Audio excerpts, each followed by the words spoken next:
로마가 통치하던 대륙에는 지금도 그때 당시에 존재하던 화면과 같은 원형 극장들이 좀 남아 있습니다. 우리는 가보신 분들도 있고 가보지 못한 분들도 있겠지만 화면 한번 띄워주시겠어요? 이런 양식의 원형 극장이 지금도 꽤 많이 존재합니다. 저런 극장에서는 주로 연극을 하거나 우리가 오늘날로 말하면 오페라와 같은 꽤 화려한 극들을 올리곤 했었습니다. 요한계시록 6장부터 16장까지 등장하는 7인, 7나팔, 7표적, 7대접은 마치 당시에 연극을 올렸을 때의 형식과 같이 하나의 이야기를 여러 가지 소재를 가지고 반복해서 다루면서 다채롭게 이해를 높이는 그러한 방식으로 서술되어 있습니다. 특히 그 가운데에서는 간주라고 하는 것도 있어서 뮤지컬이나 오페라 보신 분들 계시면 인터미션이라고 잠깐 화장실 갈 수 있는 시간을 줘요. 그때 생각해 봄직한 주제를 하나 던져서 관객들이 그 질문에 대해서 생각을 해보고 돌아와서 그 질문을 풀어주는 그런 방식의 극들을 종종 볼 수 있습니다. 그러한 방식으로 서술이 되어 있다 보니까 이 6장부터 16장까지의 내용은 여러분이 시간 순서대로 되어 있다고 읽으면 좀 헷갈리는, 이거 어디서 본 얘기 같은데 또 이런 얘기가 나오네, 이렇게 생각하실 수 있습니다. 두 번째 이미지를 보여주시면 이게 꼭 맞는 건 아니지만 좀 가까운 이미지를 좀 찾아봤습니다. 동일한 사건을 꼬리에 꼬리를 물어서 저렇게 연속적으로 이어가고 있습니다. 그러니까 7번째 무언가 일은 그 다음번에 첫 번째랑 연결이 되어 있다는 말입니다. 어린 양께서 7번째 인을 뗐습니다. 그리고 나서 하늘이 잠시 고요해졌습니다. 그 7번째 인이 떼어짐과 동시에 첫 번째 나팔이 그와 맞물려서 울려 퍼지기 시작합니다. 이 나팔은 성도들의 울부짖음을 담은 기도, 왜 우리를 구원하시지 않느냐고, 언제까지냐고, 하나님 우리를 버리셨느냐고 하는 그 어떤 간절함과 고통을, 죽음을 눈앞에 둔 성도들의 기도뿐만 아니라 우리의 믿음을 좀 붙잡아 달라고, 우리가 연약하니까 하나님의 도우심이 필요하니까 간절히 하나님 우리를 좀 기억해 달라고 하는 그 기도를 들으신 하나님의 응답과도 같은 것입니다. 그런데 그 응답은 그들을 구원해내는 것이 아니라 알 수 없게도 징계를 내리시는 것이었습니다. 제가 고등학교를 다닐 때 진짜 많이 까불었었는데 그때 한번 징계를 세게 당했던 적이 있습니다. 뭐 정학 처분을 당하거나 그런 건 아니었지만 저에게 선생님이 내리신 징계는 넌 점심을 먹지 마 였습니다. 왜냐하면 제가 그 메뉴를 계속 외우고 메뉴를 계속 읊조리면서 무슨 메뉴였는지는 기억이 나지 않지만 제가 봐도 그건 진짜 혼났어야 돼요. 그리고 발 한쪽을 이 책상에서 빼고 종이 울리기만 기다렸다가 수업이 끝나건 안 끝나건 별로 중요하지 않죠. 왜? 1번으로 가서 영양사 누나랑 딜을 해야 되니까 1등으로 왔습니다. 이렇게 그걸 막 하려고 막 선생님이 진짜 화가 났나 봐요. 넌 점심 먹지 마. 너무 괴로웠어요. 슬펐어요. 그리고 나서 선생님이 저한테 그 뒤에 저를 따로 불러서 야, 넌 그러면 안 되잖아. 그래서 왜요? 라고 뭐라고 싶었는데 그때 제가 임원이었거든요. 넌 그러면 안 돼, 자식아. 이렇게. 그러면 선생님이 저한테 조목조목 얘기하셨어요. 그러니까 선생님의 목적은 홍석원이라는 학생을 밥을 먹게 하지 않는 데 있지 않습니다. 이걸 통해 가르치고 싶은 게 있는 거죠. 너 좀 이런 거 하면 안 돼. 그걸 알려주고 싶으셨겠죠. 하나님께서도 이 징계 가운데 분명히 하고자 하시는 하나님이 말씀을 하시고 싶었던, 알게 하시고 싶었던 것이 있었을 겁니다. 성경을 묵상하신 분들, 제자훈련하신 분들은 좀 공감되실지 모르겠는데 8장부터 11장을 만약에 채색을 한다면 8장은 굉장히 색깔이 있는 풀컬러란 느낌이 들고 11장으로 가면 갈수록 점점 무채색이 되게 어두워지고 빛이 힘을 잃고 뭔가 세상이 점점 아주 어둠이 자욱해지는 그런 분위기를 느낄 수 있습니다. 매일 묵상하시는 분들은 혹시 떠오르는 성경의 어떤 역사가 있으십니까? 유대인들은 이 이야기를 들었을 때 바로 출애굽 사건을 떠올렸을 겁니다. 실제로 나중에 읽어보시면 출애굽 사건 때 하나님께서 애굽에 베푸셨던 그 징계, 그 징계의 주제들이 하나하나씩 다루어지고 있는 것을 볼 수 있습니다. 하나님께서는 이스라엘 백성을 출애굽하게 하시는 동안에 애굽 땅에 10가지 재앙을 내리셨습니다. 생각 한번 해보십시오. 하나님 입장에서는 그냥 이스라엘 백성들을 출애굽 한 방에 시키시면 제일 속편하고 간단합니다. 하나님의 능력을 단번에 보여줄 수 있습니다. 와, 어떻게 이스라엘 백성들을 한 번에 저렇게 구원시키지? 진짜 보통 신이 아니구나. 이렇게 정말 인정받는 신이 될 수 있습니다. 그런데 하나님은 이스라엘 백성들을 건지시기까지 무려 9번이나 모세를 통해서 전하게 하시고 애굽 사람들에게 보게 하시고 경험하게 하시는 인내의 시간을 가지십니다. 그러니까 이 재앙은 애굽 사람들에게 재앙이었지만 하나님에게는 인내의 시간이었습니다. 한 번에 해결할 수 있음에도 그렇게 하지 않고 계속해서 돌아올 수 있는 기회를 주고 싶으신 것입니다. 지금 애굽 사람들은 자신들이 믿는 신, 우리가 믿던 신들이 세상에 가득해지는 것을 보면서 충격받았습니다. 우리가 자랑하던 저 신이 세상을 뒤덮으니까 재앙이 되는구나. 우리가 자랑하던 태양이 빛을 잃어버리다니. 그들은 나일강이라고 하는 엄청난 수원지로부터 영토의 95%가 사막임에도 불구하고 엄청난 문명을 이루는 기적을 경험한 나라입니다. 지금도 이집트라는 나라는 사실은 별 희망이 별로 보이지 않아요. 그런데 나일강이라고 하는 그 강이 범람했다가 물이 빠지고 나면 비옥한 땅이 되니까 거기에서 뭔가를 심어서 그것을 가지고 엄청난 수확을 누리고 그 땅이 경계를 다 잃어버리니까 나중에 묻이 드러나면 어떤 땅이 우리 땅이었는지 알려고 측량 기술이 발전하기 시작해요. 언제 비가 와서 땅이 범람하는지를 계산하는 일들을 생각하기 시작합니다. 그러면서 이 사람들이 캘린더를 만들어요. 시간을 계산하기 시작해요. 측량을 하기 시작합니다. 그러면서 엄청난 부와 능력을 누립니다. 그런데 그들이 자랑하던 그 물이 이스라엘 백성들이 출애굽할 때 그들이 홍해 앞에서 그 무력감을 느끼게 됩니다. 우리를 늘 도와주던 물, 우리의 자랑이던 물이 우리를 뒤덮어 우리의 군대가 수몰되게 되는 것을 경험하게 되죠. 그럼에도 불구하고 문제는 무엇이냐면 하나님의 수많은 경고에도 애굽이 돌이키지 않는다는 것입니다. 바로가 잠깐 돌이키는 것 같았다가 이스라엘 백성들을 풀어줬다가 다시 뒤쫓아서 잡아 죽이라고 말하는 것을 보십시오. 돌이킬 생각이 없습니다. 지금 10장과 11장에서는 마치 애굽이 회개하지 않았던 것처럼 하나님이 아무리 기회를 주셔도 회개하지 않으려 하는 당시의 로마라고 하는 엄청난 강대국을 비유로 말씀하고 계십니다. 그것뿐만 아니라 오히려 예수 믿는 사람들을 핍박하고 박해하는 세상 속에서 교회와 성도는 그럼 무엇을 소망하며 살아가야 되는지 그것을 하나님은 말씀하시고 싶은 것입니다. 하나님의 징계 가운데 성도들은 그러면 성도들 역시 이 징계가 빨리 끝나길 바래. 그것을 기다리면서 살아야 될까요? 와, 이 징계가 언제 끝날지 모르니까 한번 다 같이 믿음으로 버텨봅시다. 자, 어금니 힘 꽉 주세요. 흔들리지 마세요. 우리 오늘부터 믿기로 결정합시다. 언젠간 끝날 거니까. 그렇게 살아야 되는 것일까요? 계시록 10장 9절부터 11절입니다. 여기에서는 성도들과 교회들이 해야 하는 일이 무엇인지를 드러내고 있습니다. 천사에게 나아가 작은 두루마리를 달라 한즉 천사는 갖다 먹어버리라고 말합니다. 우리에게 전해진 말씀을 먹으라는 것입니다. 저희 아버지께서는 목회자가 됐는데 말씀을 너무 모르겠어서 성경을 다려 드셔보셨대요. 성경을 너무 알고 싶어서. 저희 아버지가 뭐 저한테 거짓말 하겠습니까? 제가 그때 너무 죄송합니다. 보고 계실지도 모르는데 미쳤다고 생각했어요. 그렇게까지 하나. 그런데 요즘 그게 무슨 말인지 조금 알 것 같습니다. 계시록 본문을 만나니까요, 용 꿈을 꿔요. 그 제 아내한테 여보 나 용 꿈을 꿨어. 그러니까 답답해요.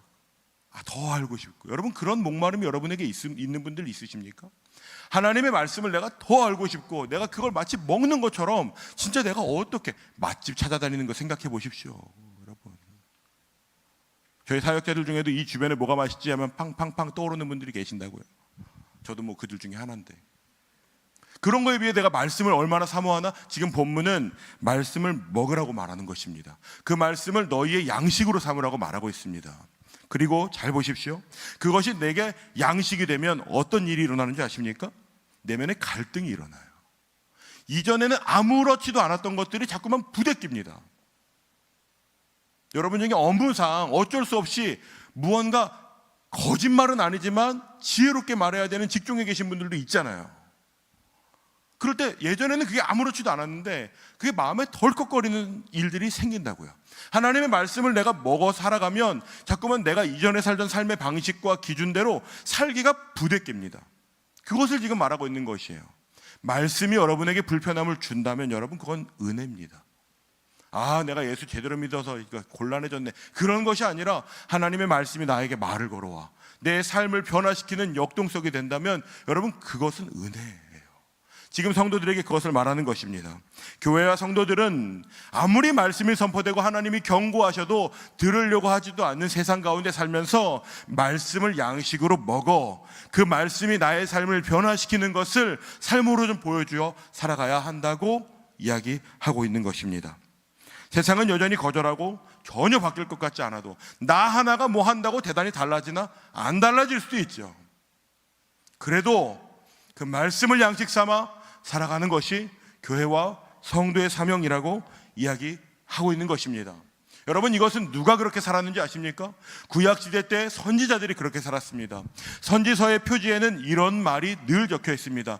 여호와의 말씀이 누구누구에게 임하셔서 말씀하셨다.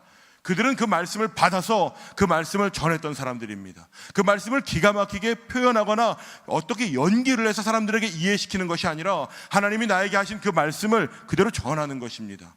메신저의 역할을 하는 것이죠. 또 그렇게 살았던 분이 계십니다. 그분이 누군지 아십니까? 우리 주 예수 그리스도이십니다. 예수님께서는 요한복음에 의하면 그분은 말씀 그 자체라고 말합니다. 태초에 말씀이 계시니라. 이 말씀이 하나님과 함께 계셨고 예수 그리스도는 말씀 그 자체이십니다. 예수께서 그 말씀을 이 땅 가운데 이루셔서 완성하시어 그 말씀의 권세를 드러내시며 살아내셨습니다. 그러니까 거절과 반대를 무릅쓰고도 구약시대의 선지자들이 그렇게 살았던 것처럼 예수님께서 그렇게 살아가셨던 것처럼 오늘 수많은 반대와 공격 속에서 교회와 성도들은 말씀을 먹어 그 말씀으로 살아내는 삶을 살아내라고 그렇게 말하고 있는 것입니다. 지금 본문에서는 두려움과 연약함 가운데 간신히 믿음을 견디며 살아가고 있는 것 같은 성도들에게 너희는 그 정도의 삶을 살 존재들이 아니야 라고 말하고 있는 겁니다. 버티는 것이 아니야, 참는 것이 아니야, 살아내는 것이야 라고 말하고 있는 것입니다. 11장 7절 말씀입니다. 그들이 그 증언을 마칠 때에 무적행으로부터 올라오는 짐승이 그들과 더불어 전쟁을 일으켜 그들을 이기고 그들을 죽일 것인즉, 그렇게 살다가 죽음을 당할 수 있다고 말하는 것입니다. 그렇게 살다가 성공하는 것이 아니라, 여러분 욥기를 보면서 여러분 무엇을 기대하십니까? 욥은 마침내 2배가 됐대. 그렇지 않을 수도 있습니다. 믿음을 지켜 살다가 손해를 입을 수도 있는 것입니다.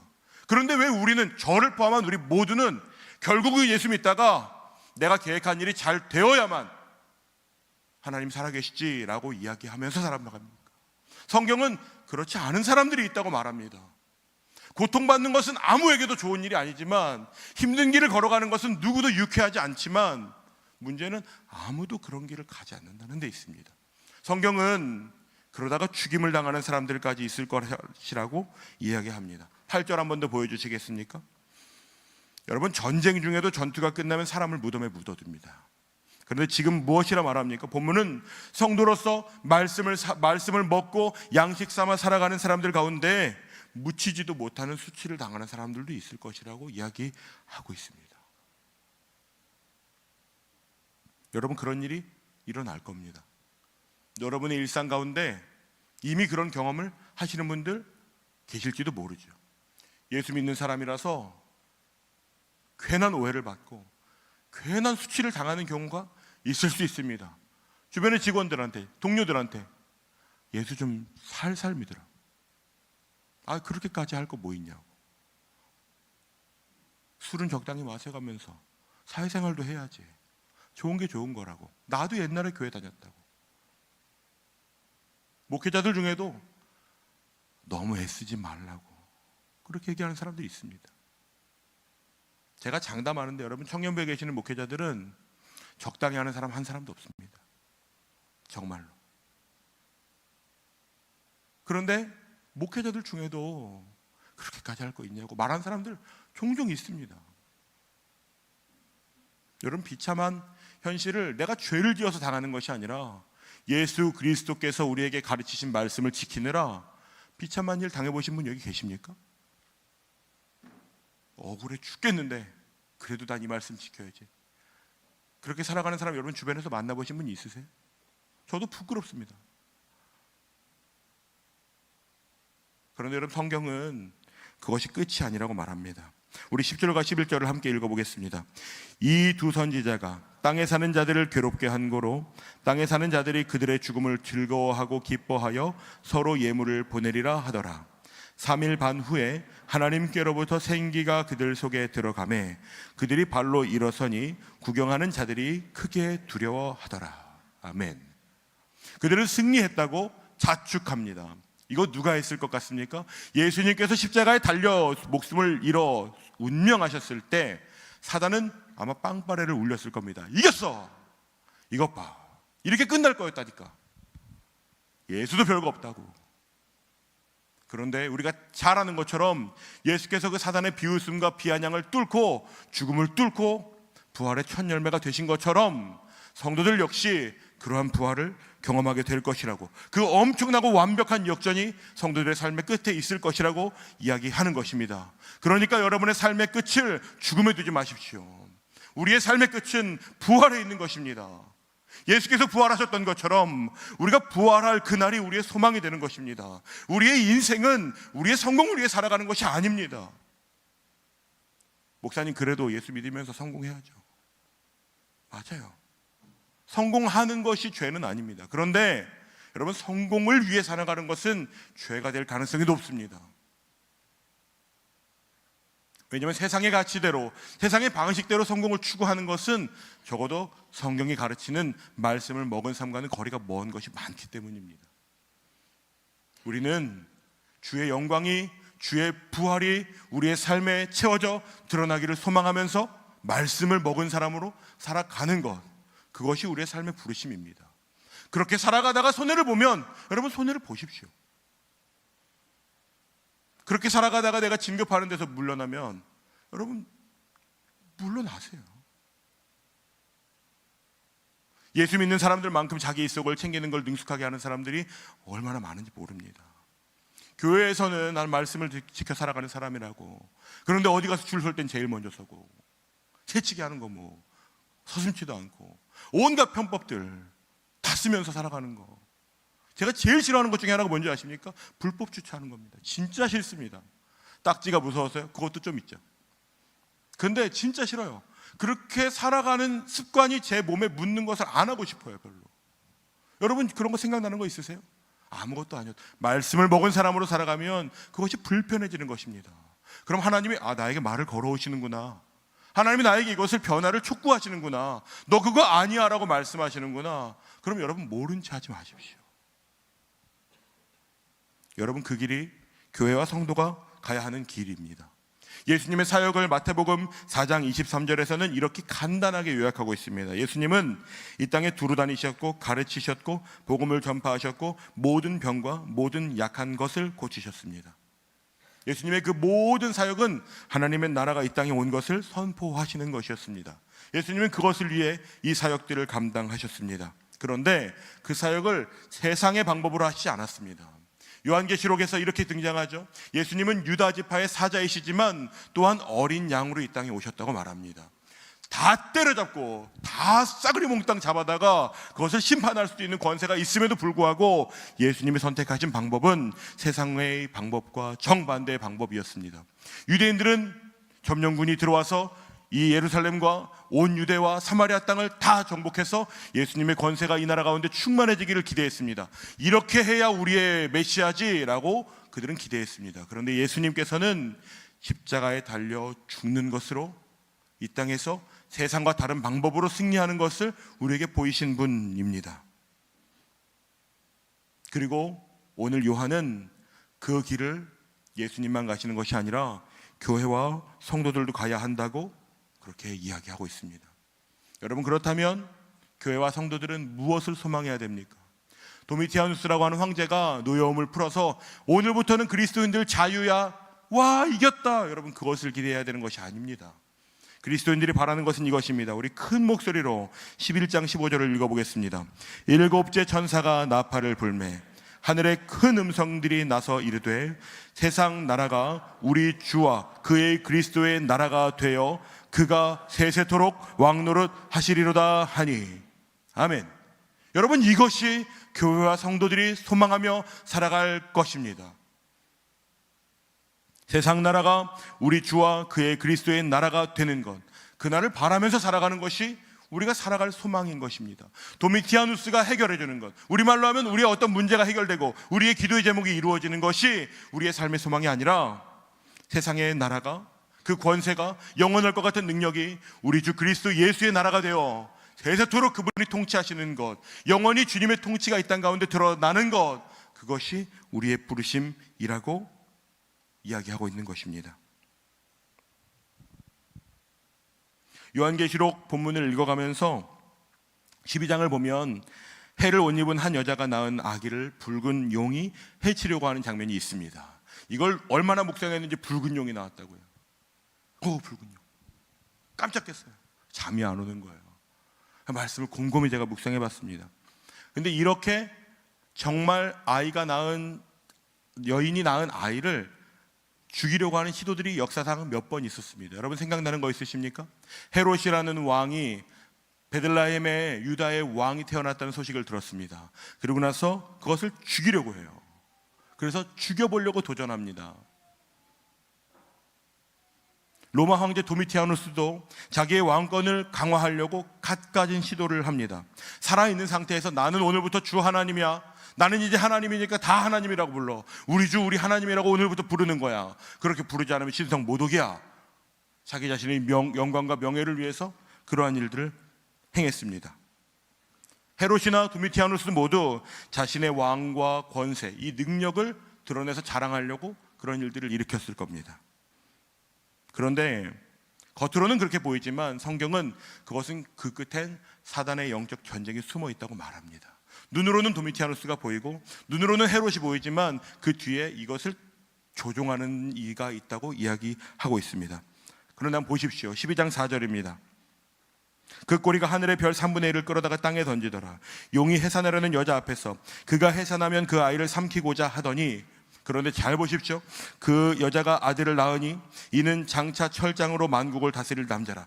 이 용이 여인이 아이를 낳는 것에 어떤 털끝조차 영향을 미치지 못합니다.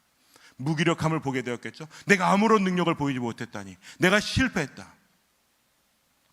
그러니까 어떻게 하냐면 12장 7절입니다.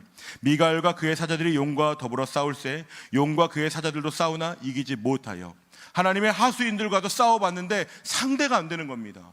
용이 그 아들을 죽이려고 도전해봤는데 아무런 해를 끼치지 못하자, 그럼 내가 그의 하수인이라도 내가 공격할 거야, 피해를 입힐 거야. 그런데 실패합니다.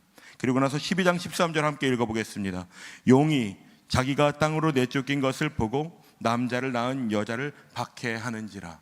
이제는 그 여자를 박해해야겠다라고 결정합니다. 13절에서 이 남자와 여자를 누구로 말하는지 교회의 역사와 전통에서는, 천주교회에서는 이 여자를 성모 마리아로 해석합니다. 그래서 성모 마리아를 좀 숭배하는 경향이 있죠. 예수님을 이 정도까지 보호하다니, 이런 예수님과 엄청난 싸움을 벌이는 사단과 마주했다니 라고 생각합니다. 그런데 이 장면을 바라보고 있는 또 한 명의 선지자가 감사하게도 성경에 있습니다. 이사야 66장 7절과 8절입니다. 여러분 아십니까? 이사야는 주전 700년대에 여호와 하나님의 음성을 들었던 사람입니다. 그가 살아생전에 선포할 때 그 누구도 이사야의 선포를 듣지 않았습니다.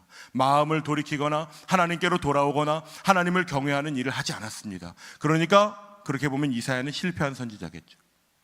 그런데 지금 그 말씀을 우리가 보고 듣고 있습니다. 아마 자신도 이 환상이 대체 뭘 말하는 건지 잘 이해하지 못했을 겁니다. 하나님께서 알게 하셨으니까 알게 되었지만 이게 무슨 말이지? 시온은 진통을 하기 전에 해산하고 고통을 당하기 전에 남나를 낳았다고, 그 아들을 순산하였다고 이야기합니다. 그런데 영어 성경을 보면 이것이 좀 다르게 표현되어 있습니다. 킹 제임스 성경을 보면 원어의 차이가 좀 나와 있는데 7절에는 여인이 낳은 아들은 단수로 되어 있습니다. 제가 성경 공부를 다녀보니까 성경 공부에서 이걸 잘 설명해 줬어요. 이 아들이 누구지? 저도 궁금했습니다. 주석을 찾아보고 공부해보고, 그리고 내린 결론은 이 아들은, 시온이 낳은 아들은 예수 그리스도를 상징하시는구나. 이 땅의 철장으로 통치할 왕 예수 그리스도를 상징하시는구나. 그런데 8절에 나오는 이 아들은 누구지? 히브리어 원어를 보면 이 아들은 이스라엘의 아들들이라는 단어를 사용하는 복수 형태로 벤이라고 하는 단어를 사용하고 있습니다. 이스라엘의 아들들이라는 단어를 쓸 때는 그 단어를 꼭 써요. 그러니까 이것은 단수가 아닙니다. 복수로 표현하고 있는 것입니다. 그럼 누굴까요? 맡겨진 말씀을 먹어 살아가는, 진리의 말씀을 따라가는 믿음의 성도들, 그 성도들을 본문은 우리에게 소개하고 있습니다. 이사야 선지자는 이게 무슨 말이야? 라고 생각했을지 모르지만 그 아들로부터 연결되어 마침내 그 믿음으로 살아가는 사람들, 그래서 기독교 신앙에서는 이 7절의 여인을 구약의 공동체로 봅니다. 이 구약의 공동체와 이 선지자들이 사역한 것의 열매로 마지막 선지자인 세례 요한 이후에 마침내 태어나신 주 예수 그리스도를 7절의 아이로 보는 것입니다. 그리고 8절에 나오는 이 아이들을 신약시대 이후에 세워진 그리스도 교회 공동체로 해석하는 것이 아주 안전한 해석입니다. 이것을 요한계시록으로 가져오면 잘 생각해 보십시오. 아이 곧 성도들을 낳은 여자는 교회 공동체입니다. 우리는 그 교회 공동체로부터 낳아진 아이들이에요. 사단은 그럼 누굴 공격하겠습니까? 주 예수 그리스도를 탄생하는 것을 방해하려고 시도했다가 참패했습니다. 하나님의 종들, 하나님의 수하인들을 공격하는 것을 참패했어요. 그리고 여인을 공격합니다. 그리고 여인이 낳을 새로운 아이들을 공격합니다. 그러니까 여러분, 예수 그리스도를 믿으면, 세상에서 그리스도 예수를 경외하며 살아가면 환난을 당합니다. 믿음의 공격이 찾아옵니다. 누군가로부터 비웃음이나 공격이나 비난을 당합니다. 여러분이 하나님을 경외하는 삶을 살아가고 싶은데, 그렇게 살아가고 있는데 내 삶이 평안하면 의심 한 번쯤 해보셔야 됩니다. 왜 예수 믿는데 어려움을 겪냐고요? 성경은 주 예수 그리스도의 말씀을 먹어 교회와 성도로 살아가면 어려움을 당할 거야 라고 말하고 있는 것입니다. 그러니까 여러분, 교회 다니면서 내 인생의 꽃길이 펼쳐지기를 기대하시면 그것은 여러분 좀 실망스러울 수 있습니다.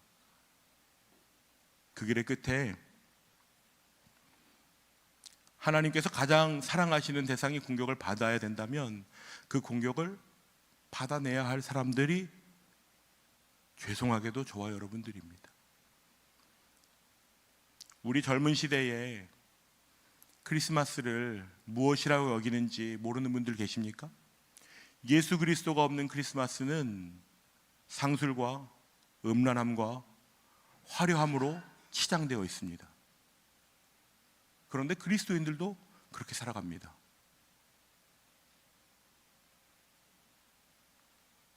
예수님의 오심을 고대하면서 거룩한 삶을 살면 주변 사람들로부터 이상한 사람이라는 소리를 들을 수 있습니다.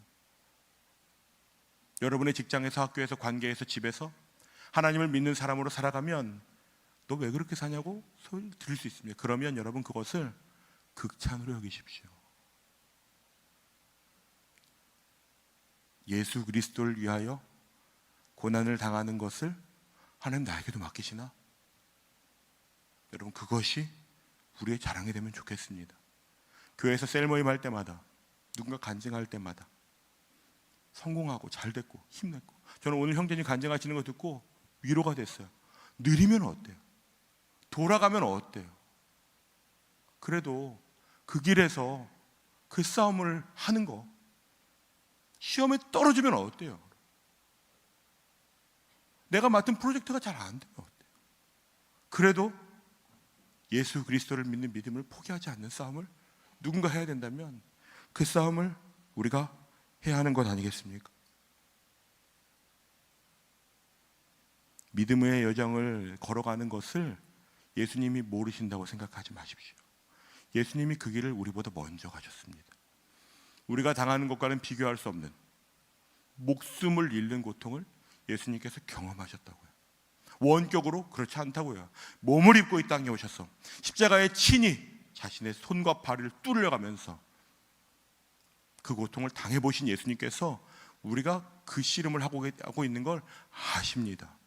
그러니까 여러분, 그러한 씨름 앞에서 뒷걸음질 치지 마시고 함께 그 길을 좀 걸어 나아가 보면 어떨까요? 세상은 화려하고 성공을 자랑합니다. 교회를 다니면서 성공하는 것은 죄가 아닙니다. 여러분, 오해하지 마십시오. 그런데 그리스도 예수를 믿는 삶을 살아가면서 거룩한 길을 걸어가는 것이 우리의 소망인 것입니다. 세상이 우리 주와 그의 그리스도의 나라가 되어 영원토록 세세토록 통치하시는 것이 우리의 삶에 드러나는 것이 우리의 목적입니다. 예수님은 우리가 성공해야만 사랑하시는 분 아니십니다. 우리가 누구보다 명확하고 정확하고 올바른 길로 직진해서 오는 것, 예수님 그것을 우리의 가치로 여기시지 않습니다. 다시 넘어진 그곳에서 예수 그리스도를 향해 나아가는 것, 그 한 걸음을 뚜벅뚜벅이 아니라 질질 다리를 끌면서 가더라도 그 길을 걸어가는 것. 오늘 그러한 길을 걸어가는 사람들이 여러분이 되시면 좋겠습니다. 제가 되면 좋겠습니다. 우리 공동체 예배하는 모든 분들이 그 길을 걸어가는 사람들이 되면 좋겠습니다. 교회와 성도에게 맡기신 사명이 있다면 그 사명을 감당하는 것입니다. 우리 요한복음 15장 19절 말씀을 함께 읽어볼까요? 세 번역으로 읽어보겠습니다. 너희가 세상에 속하여 있다면 세상이 너희를 자기 것으로 여겨 사랑할 것이다. 그러나 너희는 세상에 속하지 않았고 오히려 내가 너희를 세상에서 가려 뽑아냈으므로 세상이 너희를 미워하는 것이다. 세상에 속해서 세상의 사랑을 받기를 거절하십시오. 세상에서 우리를 불러 모으신 주의 부르심 앞에 기꺼이 우리의 삶을 드려 진리의 말씀을 양식 삼아 세상의 나라가 우리 주와 그리스도의 나라가 되어 그 영원한 영광이 우리의 삶에 가득히 드러나기를 사모하며 살아내시기를 믿음의 이름으로 지켜 그 삶을 주께 영광으로 올려드리는 귀한 예배자들이 되시기를 축복합니다. 우리 찬양을 함께 좀 올려드리고 싶습니다. 여러분, 좀 생소하신 찬양일 수 있지만 이번 한 주 동안 이 찬양의 가사가 우리가 요동치고 흔들릴 때 우리의 마음을 붙잡는 믿음의 부르심이 되면 좋겠습니다.